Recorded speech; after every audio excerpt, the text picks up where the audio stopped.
Hello, hi, and good morning, good afternoon, good evening, and hello to everybody. Today is 16th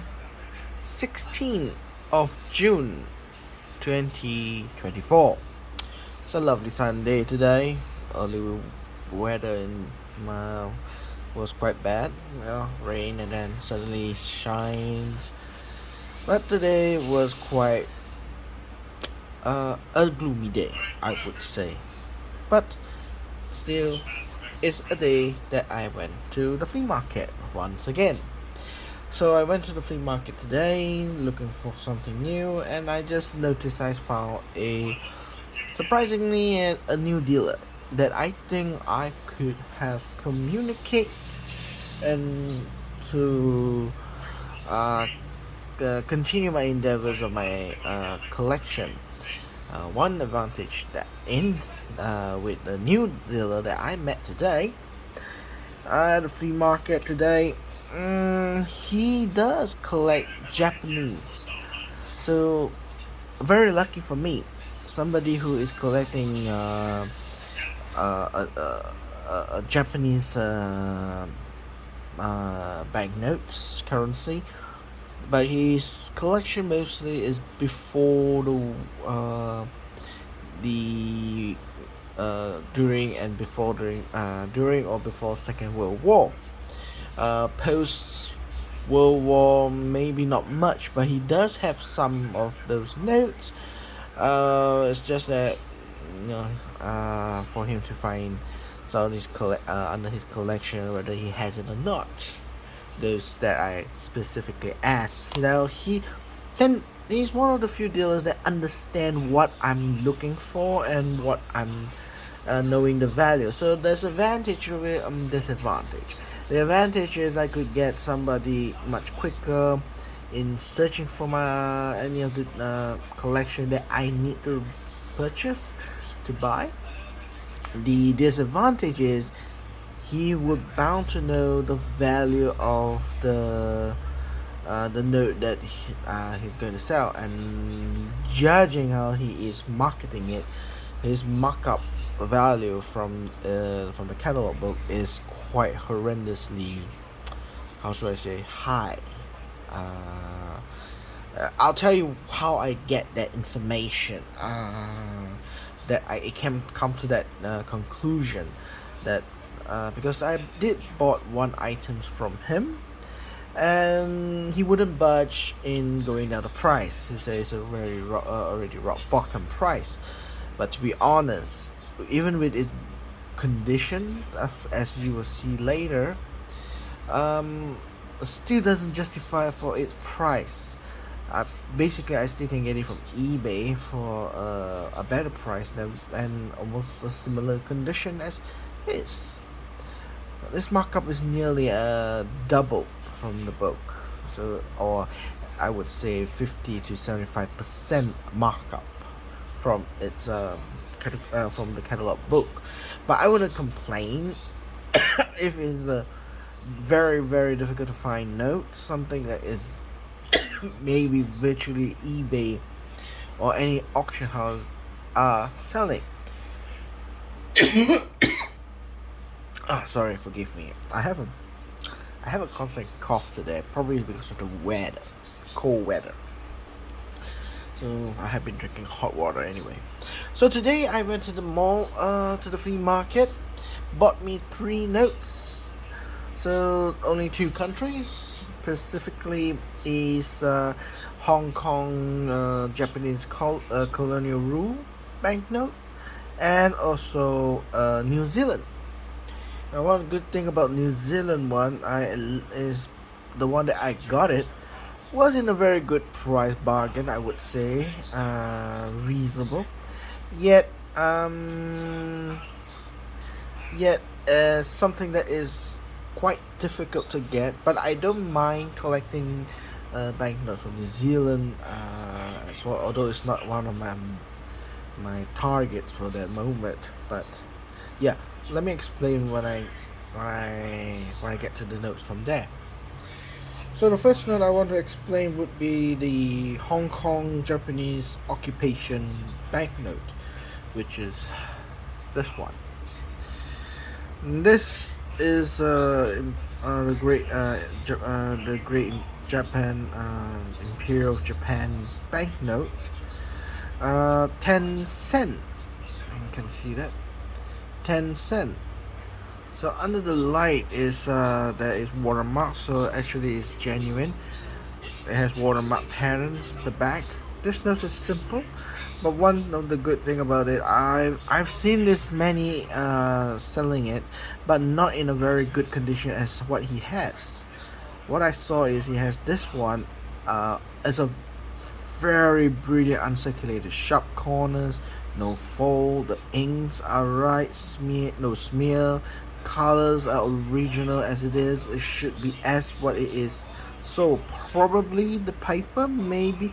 And then if you look under the, I don't know whether the video is justifiable, can be seen, but I turn on the lamp so that I actually can see the embossing across those uncolored, so you can see it from, because this side they actually, when they print, is a stamp print.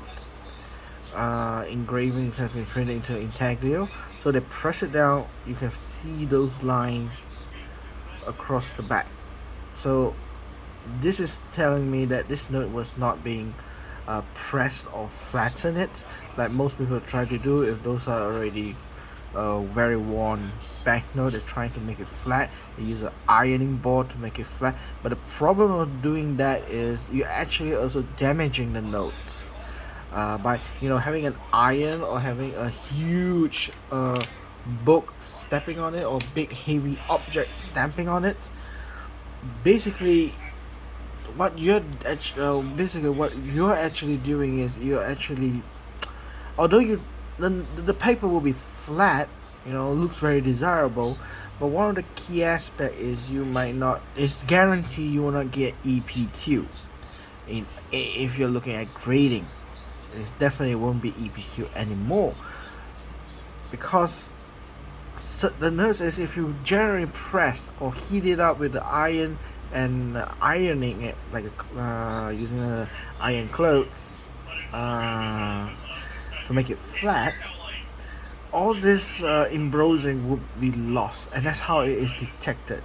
Normally for Arial, if it's the front or opposite direction, has a lot of details being done in intaglio print, and if the back has a lot of empty space, most or white background, something that more bright colors, you can actually see under the good lighting to see the embossing across those front or back ink print. So behind we see about embossing. This one has a very strong one, which means this note has not been tampered with. So I could say this note well deserve above 65, probably 67 EPQ for its note, because it won't be 70 perfection, because the position of lining of the print is not equal. You can see on the right side is actually very short, very short border, whereas on the left side the border is very big, and then the top and the bottom looks equal, but if you look at the very detail, this is much bigger border than the top. This is very obvious. This is small and this is large. This is not centered. When they cut the paper, of course, at that time when they cut the paper, when they try to cut the paper, it will not be 100% correct, because the machineries are much more crude at that time, and during the war it was even crude. So long the notes just got it out for the public to use or the military personnel to use, it's fine.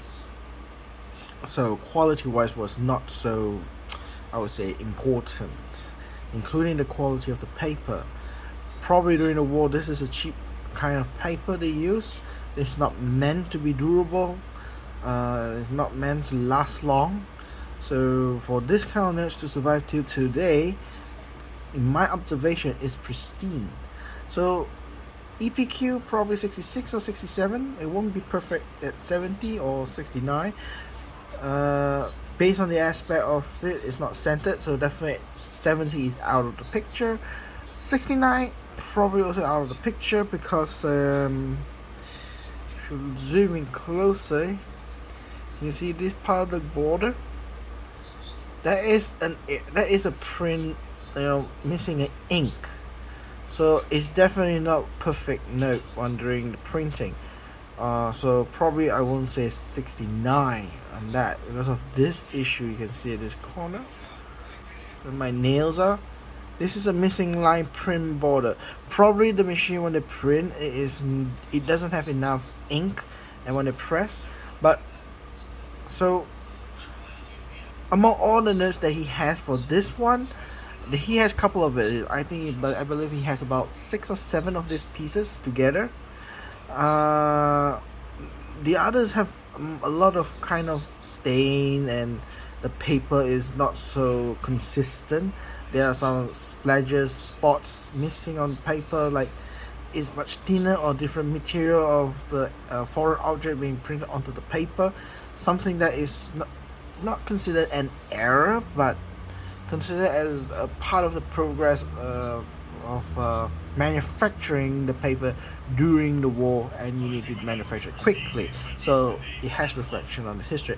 So this is one of the most perfect that I can find among all the notes he has.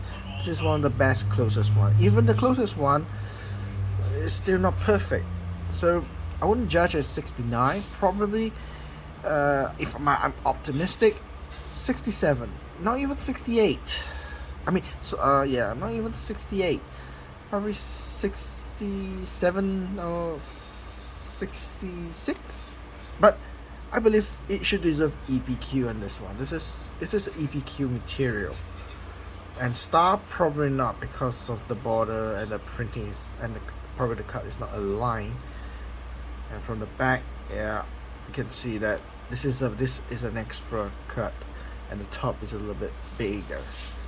So yeah, it's off center, as we can say. So how much I got this one? Well, he wouldn't budge. He says the rock bottom price at 70 ringgit. 70 ringgit. I actually wouldn't wanted to force him to go the price down. I did actually ask him to go down to 50 ringgit. He says not possible because he said it's already quite a rock bottom price. So let me see on the guidebook. I wonder how much is it in the guidebook. So this one is actually 32 block number, no serial number. So block number is 1343 for 10 cents. 1343, as you can see. I would consider this as a UNC brilliant uncirculated. It's about 1,200. That's about 36 ringgit on the book. Mark up it. Probably I would see. Even the book says 1,200 yen. That's about, in ringgit cents, is 36 to 37 ringgit. And I'm willing to pay him extra to the point of 50 ringgit. What he's asking is nearly doubled. So he's making a profit margin of 100%.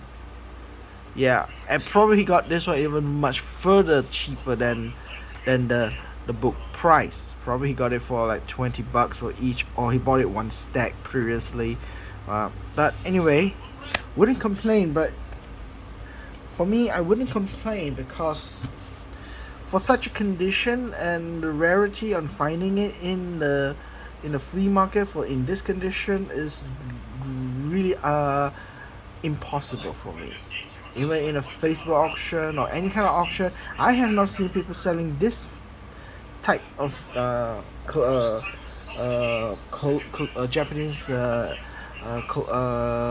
colonial military banknotes, or they say military banknotes. I just say Japanese military banknotes, ever sold in such a good condition. Mostly they are worn, mostly they are torn, mostly they are very used, in another way of saying. So for me, 70 ringgit is too expensive. But being courtesy to endeavor for me to do business with him in the future, knowing that he has the potential uh, uh, items he has in possession that is selling, that something I'm looking for, making it easy stop for me, rather than I alone had to find it across the world. Somebody has already done that, and I just need to get it off his hand. The only obstacle is I have to be very careful with the price when I have to tackle with him. I probably have to be more severely more sensitive, knowing how much he's going to sell, and I have to resist on not buying it until he budgets the price much lower. So for me at the beginning, as such as uh, engaging a business venture with him, I wouldn't want to squeeze him too fast, too early on him. So I gladly paid 70 ringgit, even it's a markup of nearly 100%, which I find it very ridiculous, uh, uh, obscene profit over me.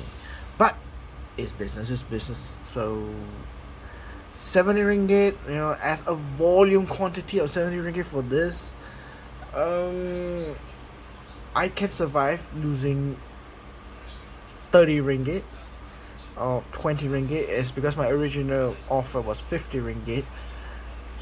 Extra 20 ringgit, I just have to skip lunch or skip breakfast for one day, and I'm already covered for that.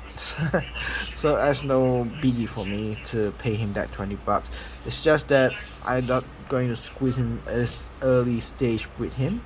I want to see what potentially he can offer me in the future. Probably more constantly getting a product from him as a regular client looking for Japanese banknotes, specifically before the Second World War, before the end of the Second World War. I'm sorry. Potentially, it makes my life easier rather than going solo, looking into auction house and going to eBay and online sales from other people. I have to do all from scratch, pay online, credit card or PayPal, wherever. So it's easy for me to use, get an ATM machine, get the cash, and pay the man. So if there is a high potential with it, it'll be great. So at least today, I got some new potential dealers that I could enjoy to do business with, and fulfilling my collections that are missing in my catalogs. So yeah, 70 bucks for 10 cent. Technically, what they call it, BOGO. BOGO 10 cent. Now there are three types: Teigo, BOGO, Rogo. Teigo is the one that is without the block number. It's just print of the banknote, no serial number, no prefix, no nothing. That is Teigo. Oh, and then we have this one is called BOGO. BOGO series is that it's the same. It has everything the same. They just added with the block number, so there is a control of it. And then the third one is Rogo. Rogo means because there is a block number with serial block number and also serial number included.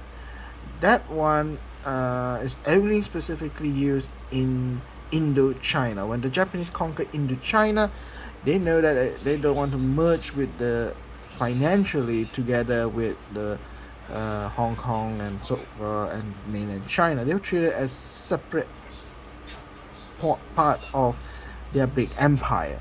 So Indochina, they use this banknote, but they put a different serial number. They had in Rogo, they had the Japanese character and then the number next to it. Basically is Ro. That's why it's called Rogo. Ro 1, Ro 2, Ro 3 in Japanese.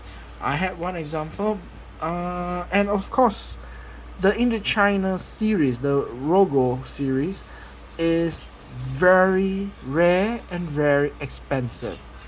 I only had one which I have it here.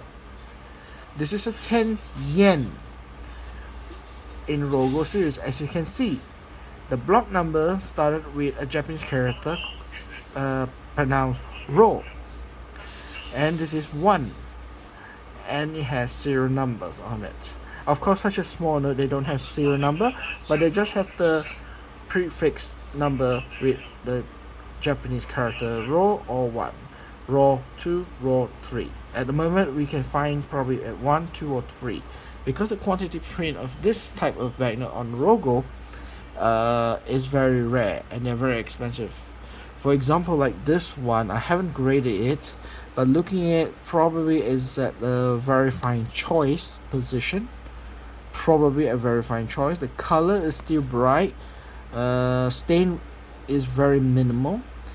This one probably costs, I would say, easily 7,000. Highest point probably at 9,000 ringgit.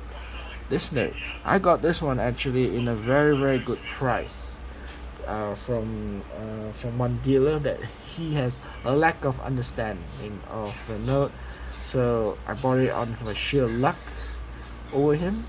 Not to say that I want to exploit him or whatever, but he already determined to sell me at that price. Then after I explained to him, you sure about that? You want to sell this one at that price? I can tell you this note is actually very rare. He said, I've already told you the price. Then he said, why don't you just pay me with that price, and whatever is rare, what is benefit to you, so it's your lucky day. So eventually I just honor what he said, his proposal. I paid the man, got this, and trying to authenticate myself with it and find out the catalog, what's the price. I got it for about 100 ringgit, knowing it, the actual price is around 7,000 to 9,000 ringgit for its condition. If it's uncirculated, probably around 12,000 to 15,000 ringgit. The price doubles from this one. So yeah, there is a potential. If you're looking at banknotes, dealer or garage sales and so forth, you might find gold like this. This is my only time experience found a gem in the collection from a market, flea market, where the person already just very lucky. The man is very kind, so I try to return the favor to be kind to him. That say that, hey, this is worth more than what you're offering. Really, I should give you more. And the man said, no need, I already said the price, let's just stick it to there. To be fair, because I already told you how much it is, so that offer stands. So he's not gonna exploit it. So he's very kind old man, I would say. So I'm consider that very lucky in my life that I met that man who is that good to me. So yeah, I bought it for 100 ringgit.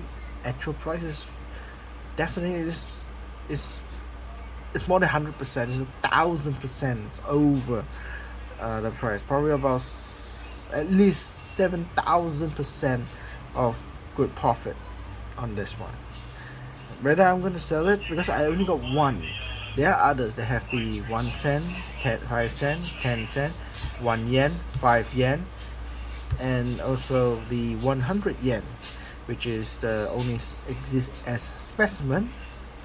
And in my principle, myself, I don't collect specimen, so to me this is the highest denomination for this one, is as a common usage or mass produced for the people to use. I'm glad to have this one. Of course, I heard that the 5 yen is almost similar price as this one, because 5 yen is much more less quantity release, and it drives the price quite significantly high. Then the 1 yen, and then they have the 50 cent, and then the 10 cent. And also 5 cent. Those smaller denomination, maybe I still can afford, but the 5 yen will be the big challenge for me to find out to get it. Yep. So yeah, that's the one that I talk about, the Japanese. So I'll put it right here. The next one that I've got is something just to fill up my collection. Is this one? New Zealand dollar. Yeah, I mean, it's not in a good shape. It's really, really, how do I put it? Very worn.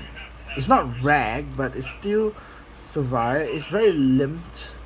So I know it's being used very well, very much. I think it has been flattened because those lines are very boldly sticking out.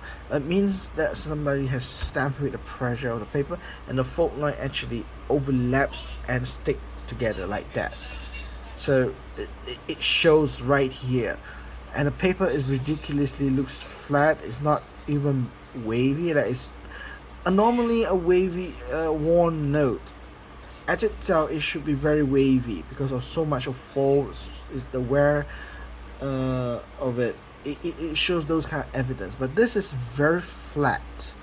Not just because the plastic. Normally, even without with or without plastic, you can actually see the notes actually enforce itself to become wavy. One is very tear and wear scenario, but this note is very flat. So it tells me that somebody, I won't accuse anyone, have used the paper or a heavy object to smash it on it and make it flat. Make it looks very nice, neat. But as you can see, it's limped. You can't do that. Now if you compare to those that is uncirculated, you see, it stands up. Paper that is not used, especially uncirculated banknotes, as far as concerned, if you hold it in, it holds itself up very firm, slightly down but firm. But if your note is very worn, it limps downwards because the paper's integrity has been already being spent. Its strength has been already spent. Compared to the new notes, they are not being abused. So the fibers of it, the cotton fibers or the paper fibers, are still very strong. This one has been already used. It's like muscle. If you use your muscle as often, by the time you reach your old age, that muscle is going to deteriorate. Same thing. Same goes as the integrity of the paper, the fiber. As you fold it and use it and hang and use, tear and wear issue, the banknote is just going to go limp very quickly. So yeah. So I just bought this. I was thinking of buying extremely fine or uncirculated as a collection because it's a $5 denomination. But I think about it that I don't really collect New Zealand at the moment. I am in my mind. I don't collect New Zealand banknotes. I haven't been to New Zealand, so I have least interest about New Zealand. Don't get me wrong, I love New Zealand. I do put in one of my lists of places to travel. I actually wanted to travel when I was in university. My university was in Australia.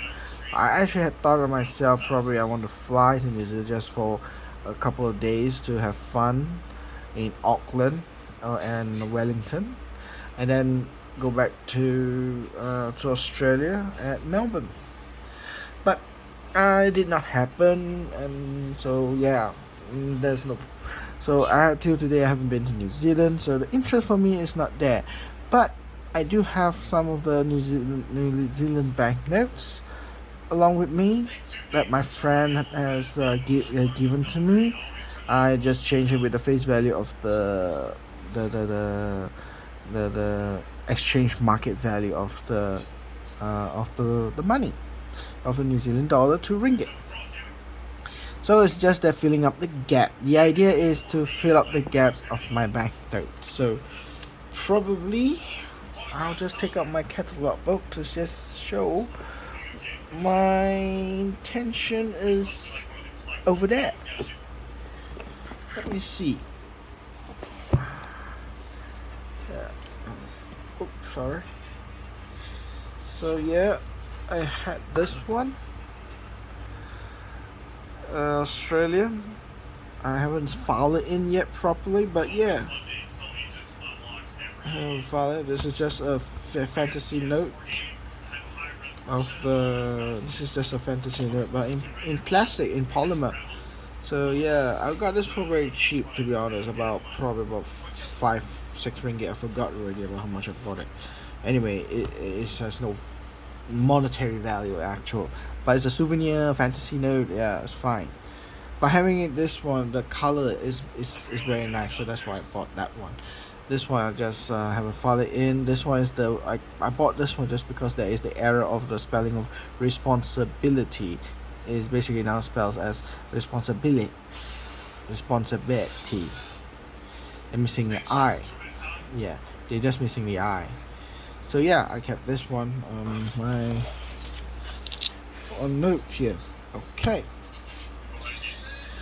See, so this one is my Oceanic album. As you can see, not much in this album. I had the Australian, I had the Cook Island, I had the Vanuatu, Solomon Island. This one is the commemorative for the 40 years of their so-called independence. And then the first polymer, 5 Solomon in Solomon Islands, $5. Fiji for the rugby winning, and then the Cook Island, the Togo. I mean, I didn't been to this country. I just bought one and then hopefully just keep one. So as I say, if people have different varieties of collecting banknotes, actually they have different variety ways of collecting banknotes. For instance, for me, I focus more on the Japanese, Chinese, People's Republic, and Republic of China, of course. Less about Taiwan, and United States, which is my endeavors that I just started this year as my so-called New Year resolution to start searching for and focusing on collection on the United States, if I could afford it, of course. That is the biggest challenge for the United States dollar, is the affordability to collect. But there are also times that I need to expand my variety of my collection, as I said in my last video, that I promised that I will make a special video talking about banknotes, ways of collecting. Probably it's just like a podcast. There's nothing much of visual, I would say. Presentation wise, it will not be so much, but probably a lot of things I talk. Anyway, so one of the great examples of what I'm trying to say is, these are the countries that I'm not focusing on, but I do get them for collection. There doesn't need to be a big denomination. For example, the Cook Island, 3 Cook Islanders, they had so many other banknotes. I didn't collect them until the highest, from the lowest denomination to the highest denomination. I bought this specifically because why is it special? It's just because it is $3 in odd number. And second thing is, I got this one because it is a replacement note, because it starts with a ZA. So to me, this is considered as a replacement banknote, or in America we call it star notes. The Vanuatu, this one is my only Vanuatu banknote, because I heard about Vanuatu Island, but I have never seen their banknote. So when I saw one and it's a first prefix, wow, fantastic! It attracted me to get one. Of course, Vanuatu, if I really dedicate to it, I should be collecting from 100 Vatu to nearly 10,000 Vatus. 10,000 Vatu. Well, that is my determination. But I only do that for the Japanese, the Chinese, and United States currency. For the rest of the countries, like this small islands that is not picking out in my radar, probably I just get one of it, the cheapest one, unique one, and keep it for collection, so that I can see that I had that country, one note from that country, one note from that country, and doesn't cost me a bunk. Most of these notes that cost less than 10 ringgit, 20 ringgit banknotes. It is not that expensive. It's affordable, and that is one way you can collect. Having variety, small denomination, doesn't cost much on your capital, and still enjoy the hobby. That's one option. So Fiji, I was coincidentally got 3 denomination on this Fiji. Again, I only done up to 10 because the 20, the 50, and the 100 Fiji dollar, they're very expensive.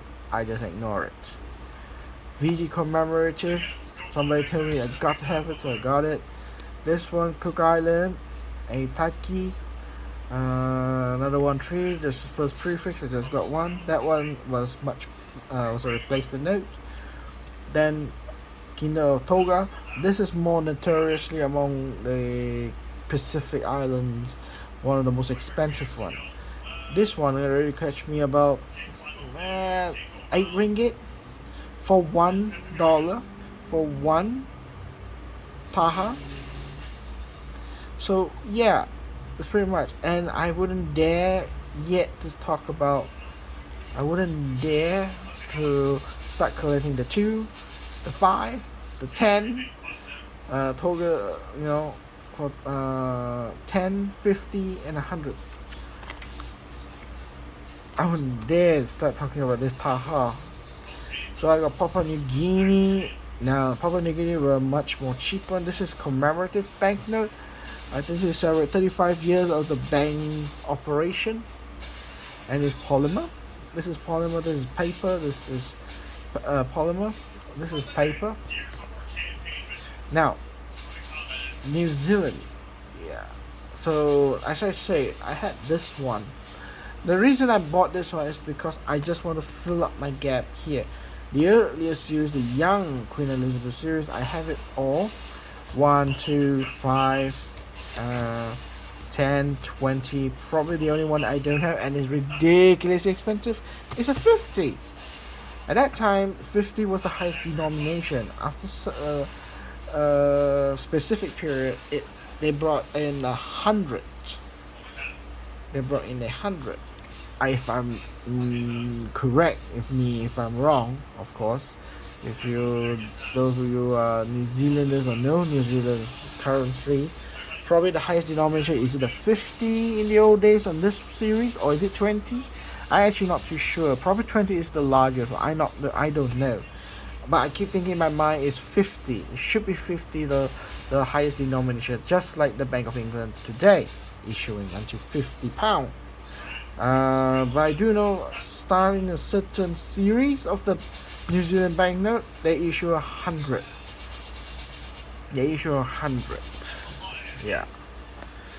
So I thought this series, for this one, Young Elizabeth, I would just say that 20 I think is very good. But if there's a 50, probably in the future I'll just fill up in this gap. I have one small gap here. I'll just reserve it as 50 just in case. Then come to the other series. You see, I have 1, I have 2, I got the 10. I'm actually missing the 5. So that is why today I found a coincidence, a poor condition, I wouldn't say, just probably fine condition, to fill up my gap. So that is the purpose I bought the 5, to filling up the gap of the banknote. Of course, this one, after 10, there will be the 20 and then the 50. For this series, I'm putting on hold because I don't have enough money or enough funds to acquire those notes. And those notes I probably find in a very worse condition is still quite expensive. So for now, I'll just settle this one in between the 2 and the 10. Finally, it has able to fulfill it in like this. Just add it in this, toss it up in. So it makes me feel okay, there's a few complete from the smallest to somewhere in chronology and nothing in between missing or having a gap. Yeah. So yeah, that is one banknote. Then they have the other series. This is the one that it comes out. I know this series, I think 1992. This issue in 1992 has a series with 100 New Zealand dollar. Now the other third note that I bought today is actually this. Now I've already got this one. I already got one note here, a 20. Why am I buying a second one? Well, if you look closely, what do you see? Is there any difference? Now, if you look at the catalog book for the World Paper Money, the serial number of this is actually printed in 1992. There are two types. There are two, 1992 and 1994. So making this is printing from 1 to 140,000.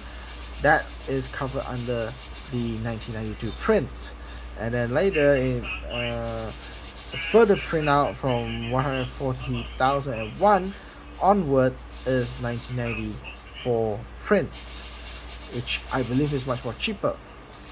So the only special thing that I find is, I'm borrowing it right now, you should already guess already what it is that it is a replacement note or star note. Double Z for New Zealand is considered as a replacement note.